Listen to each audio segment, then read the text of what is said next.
Oh yeah. Mechanical oil pressure gauge on a Subaru.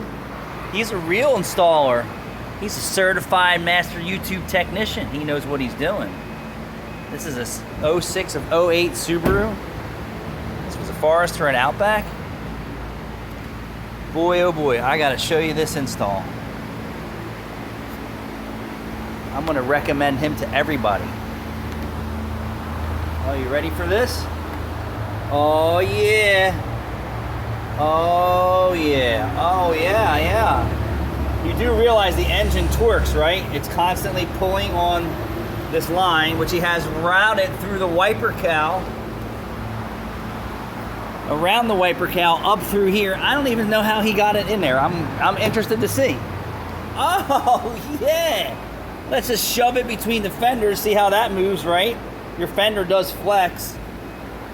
Oh yeah, let's go right around the door jamb molding too, where it's getting pinched. Oh yeah.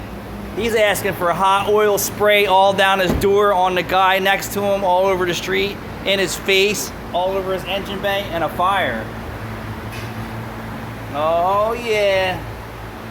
Legit. This passes fire inspection in Cinnaminster, New Jersey.